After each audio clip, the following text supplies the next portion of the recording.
कि मोदी जी पिलाया था धर्म की बांसुरी से राग निकले और मोदी जी की बांसुरी के उन सुरागों से काले नाग निकले। इस नरेंद्र मोदी और अमित शाह ने देश के 1000 किसानों का खून कर दिया।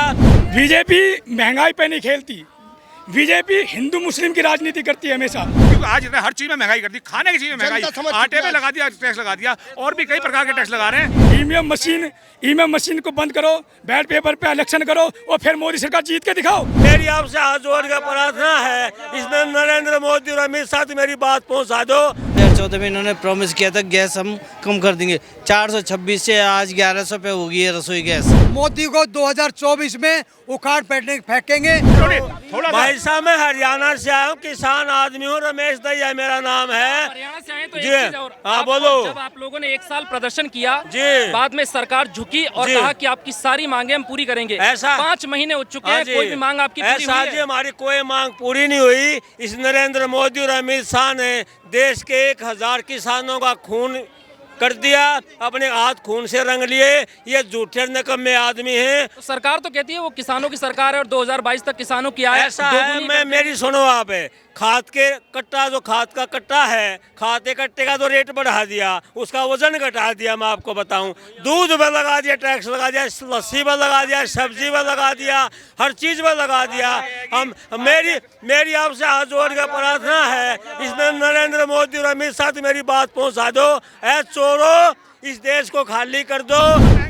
आज जो जिस तरह से जनता भूखी मर रही है, उसी को लेके आज हमने महंगाई पे हल्ला बोल किया है, प्रदर्शन किया है। महारेली का प्रोग्राम और पूरे हिंदुस्तान से इसमें आदमी आ रहा है, छोटा बच्चा बड़ा बूढ़ा जवान इसमें शामिल होगा और मोदी जी को दिखा देगा कि महंगाई पे किस कदर महंगाई बढ़ी है। जनता एक सवाल मेरा आपसे और है, इस वक्त देश में महंगाई सबसे बड़ा मुद्दा है, ये हर इंसान को पता है। सबसे बड़ा मुद्दा बावजूद है। इसके कांग्रेस बीजेपी को काउंटर करने में नाकाम साबित क्यों हो रही है? बीजेपी को साबित ये हो रही है कि महंगाई पे मोदी जी मैं बोलने को राजी नहीं है।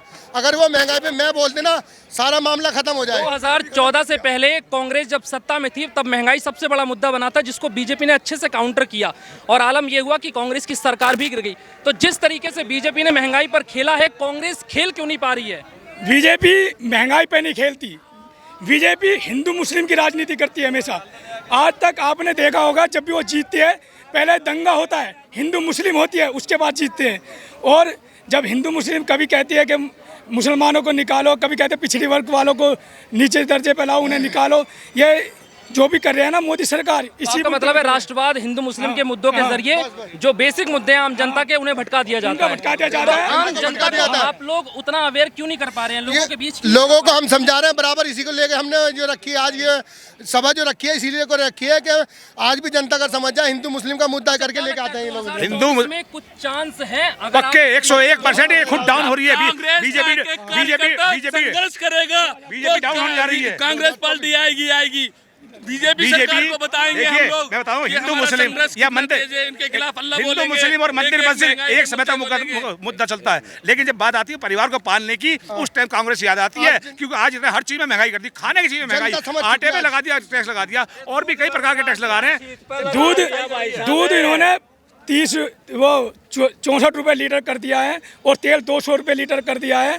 और जब कांग्रेस की सरकार में 80 रुपये लीटर तेल था, तो जब मोदी सरकार ये बोलती थी महंगाई महंगाई महंगाई, आज मोदी सरकार कहाँ छुप के बैठा है कि महंगाई के खिलाफ क्यों नहीं बोला है?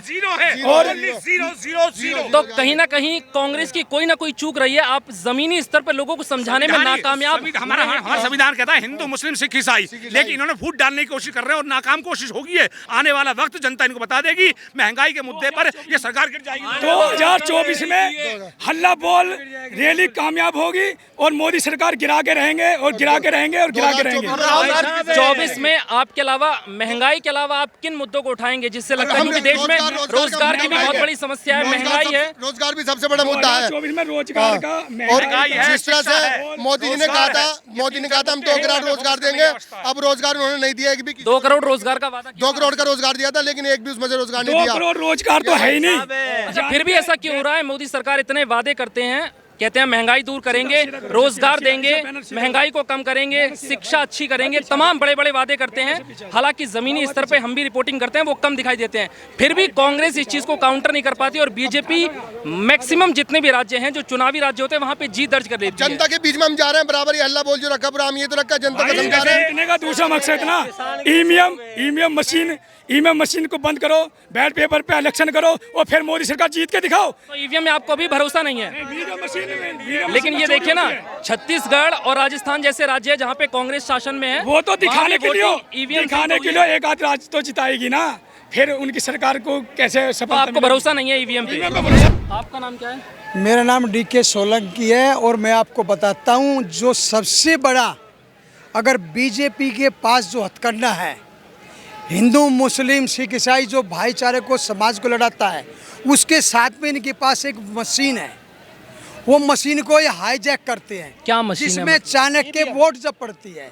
भरोसा नहीं है ईवीएम? नहीं, देखो एक बात बताऊं मैं, आज हर देश में सब पहले वोट पड़ती थी बैलेट पेपर पे, और आज मशीनों में हर पार्टी, चाहे बिहार की पार्टी हो, चाहे झारखंड की पार्टी हो, चाहे हरियाणा की, मध्य प्रदेश, गुजरात, मणिपुर, तेलंगाना, आसाम, मिजोरम, हर जगह सब चेंज कर रहे हैं। मगर अमित शाह, आपका मतलब है आपको वोट मिलता है लेकिन बस आप ईवीएम पे हार रहे हैं। नहीं तो अब की बार है ना, मोदी को 2024 में उखाड़ फेंकेंगे। आज मोदी जी ने जब 2014 में ये चुनाव के लिए खड़े हुए थे तो इन्होंने कहा था कि अच्छे दिन आएंगे। हम मोदी जी से पूछना चाहते हैं इस रामलला मैदान से और आपके माध्यम से कि मोदी जी पिलाया था धर्म की बांसुरी से राग निकले और मोदी जी की बांसुरी के उन सुरागों से काले नाग निकले।